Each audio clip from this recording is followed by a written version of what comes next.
Hello Ducati fans. Here's a video. Try not to make it too long. What I got here is my 2012 Ducati Multistrada Pikes Peak edition.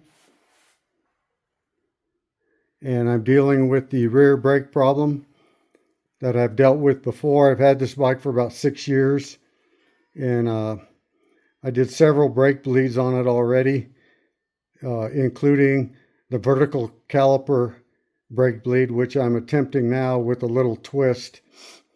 I was able to remove the caliper and feed it through the gap in the spokes right here. I guess I was lucky because the bike is not on a center stand. I'm just lucky this gap ended up right here, and I was able to feed the caliper through that gap and suspend it from the grab handle here while I work on it. It actually works pretty well. When I do the final bleed, I will tilt it up totally vertical. But for now, what I'm doing is I'm going to call it a caliper piston bleed. What I mean by that, we got these two pistons in here, one low and one high. And as you work the brake lever, these pistons will do this to compress the pads against the rotor. So what this means is, I saw this on an automotive repair video. The person doing the video mentioned that people normally bleed the brakes improperly. Not improperly, but not completely, because there's always fluid trapped in the caliper there and there, directly behind these pistons that move up and down. These pistons are pretty much all the way down, which means the space inside the caliper where there's fluid is minimal. Same thing on top. When the caliper is all the way down, the space up here inside the caliper is very minimal. But as your brake pads wear, these pistons will become like this, and it makes the space bigger. What that means is when you bleed the brakes, you may not be getting all the fluid out of the caliper. Some of it remains behind the space of these pistons. So what I'm doing is, and I've already done this, and I've experienced some success with it. How do I know that? Because when I put the brake pads back in place, I just put them in here temporarily to take up the space.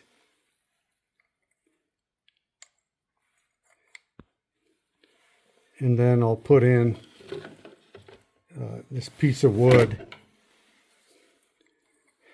I put in a little piece of wood right here that simulates the rotor.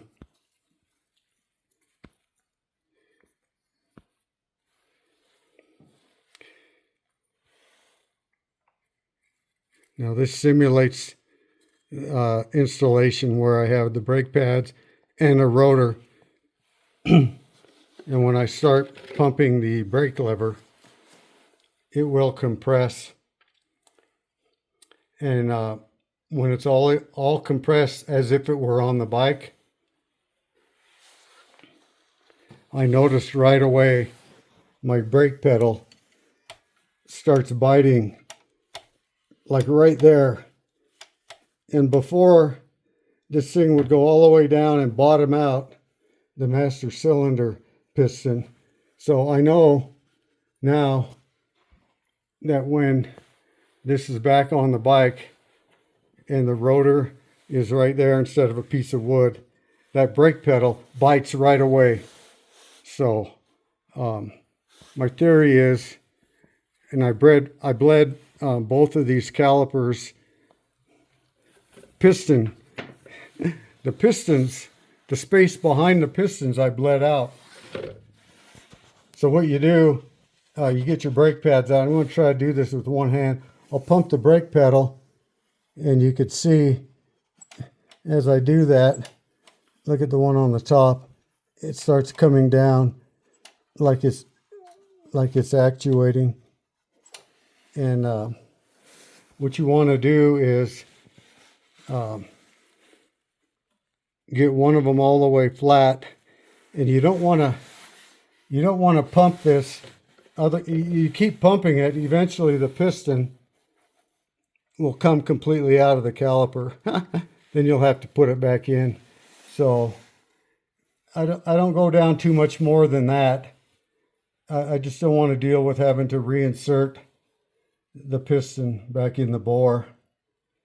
But once I get to this position, I got my bleed hose hooked up, and I already cracked it so I could twist it open here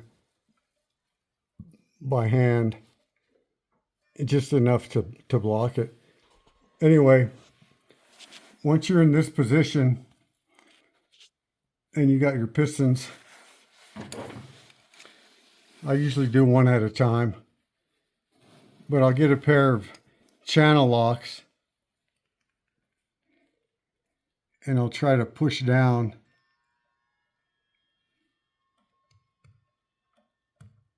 See how that goes down? And when that goes down, fluid from behind the piston comes out here and drains into my bucket. I do that 2 or 3 times, then I do reverse the process up on top. Now, if you don't have this cracked open like you're bleeding it, and you do that, the fluid returns back up to the reservoir. You don't want that. Not necessarily. Otherwise, you'll never get the fluid and any possible associated air bubbles that are behind the piston out. You want the fluid to go out here, not back up to the reservoir. You want it to go out here. And the first time I did this,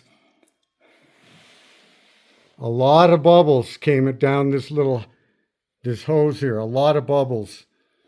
Same thing on the top. You get the piston to come down by pumping the brake pedal. Then you get some vice grips or some other way to compress that piston back in the bore like this.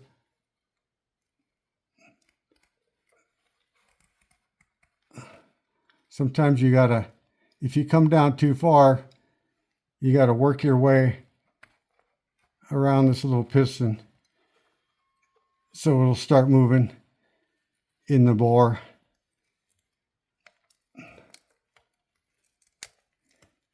It's kind of hard to do with one hand, but you get the idea. You want to get that piston, there it goes, back into the bore. And when you do that, make sure this is cracked open so the fluid, instead of going back to the reservoir, comes out here, and you're bleeding all the fluid and bubbles out of here. I did see bubbles. Once I did this 2 or 3 times, up, down, top piston, bottom piston. And like I mentioned, once I did that 2 or 3 times, I put the brake pads back in, my simulated rotor with that piece of wood, and this thing started biting right there. Now I know I have fresh fluid, but I'll have to update you on the success of this little method. And matter of fact, after I turn the camera off here, I'm going to do it one more time on each side and make sure all the fluid goes out here, not back up to the reservoir. That assures me there's no air bubbles in here. And I really think that's the problem. This brake line sits up here and overheats the brake fluid, boils it, maybe. I don't know if it boils it. I'd have to take a reading. But I purchased this insulating material on eBay. It was real cheap. I took all this off of here and I put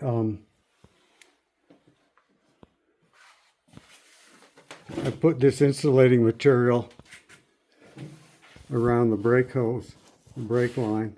You see it comes up here too, to help keep it insulated against all the heat that comes off that catalytic converter. Once I re-bleed the space behind these pistons, both here and here, I'm going to turn the caliper vertical and bleed the rest of the caliper and everything that's in that line. One thing I did a couple years ago, also, I'll just mention, up here underneath the seat is the ABS unit right here.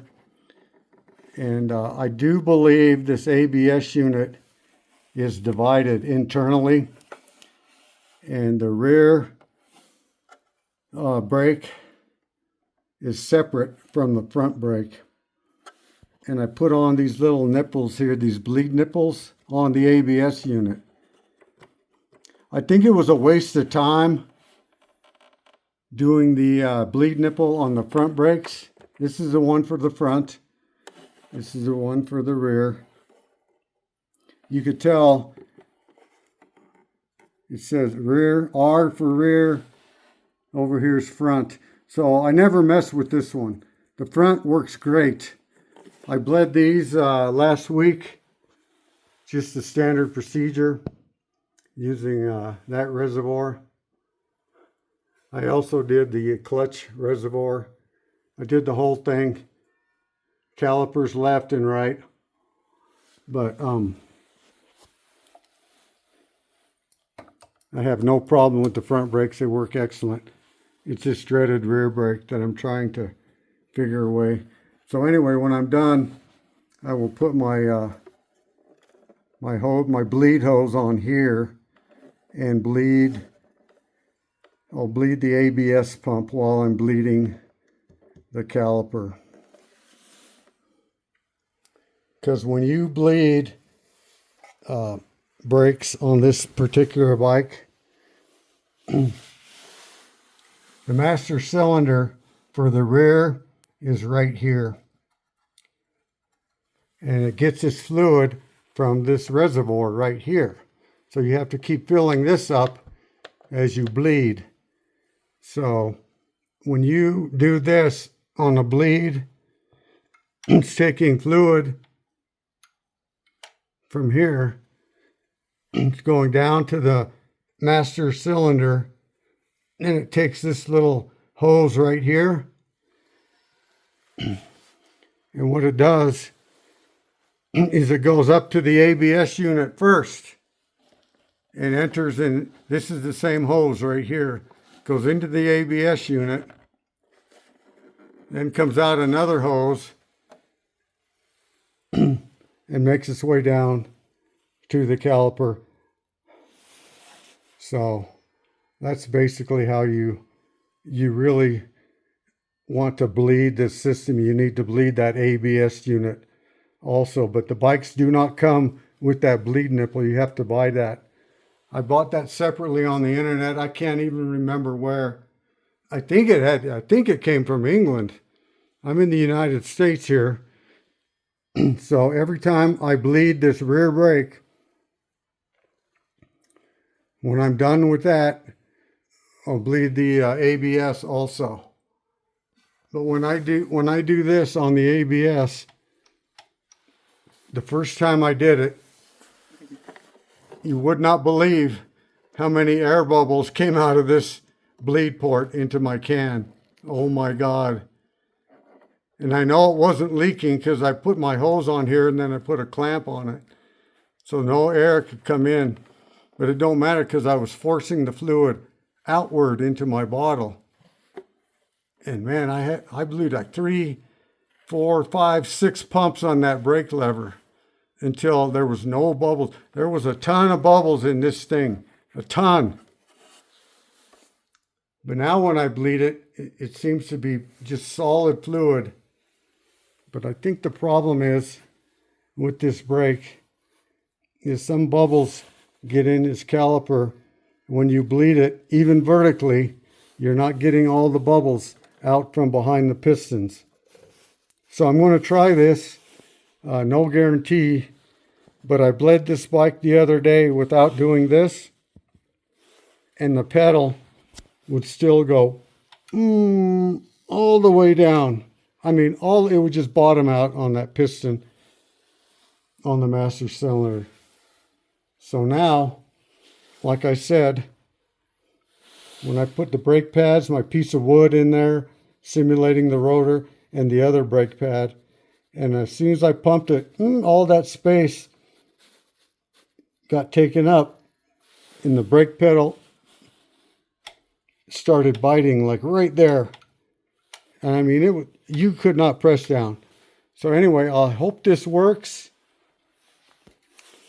The fluid will probably get mushy again after I ride it. We'll have to see. It's the middle of winter here in southern Colorado in the United States. But I have been able to ride a little bit when it gets up. It still gets up to about 50 once in a while, 50 degrees Fahrenheit. So I will post another video on my test ride when this is done. But I already know when it's reinstalled, that brake pedal will be very, very firm. Very firm. Anyway, thanks for watching. I hope this gives you a little idea of what to do. It's not difficult. It wasn't even difficult getting this caliper through the piston. But like I say, I'm going to be done here with this video. I'm going to rotate this back up and do a final vertical bleed all the way through the ABS, everything, and then I'll be done. All right, 17 minutes is too long. Thanks for watching. I'll update this as soon as I get it back together and go for a test ride.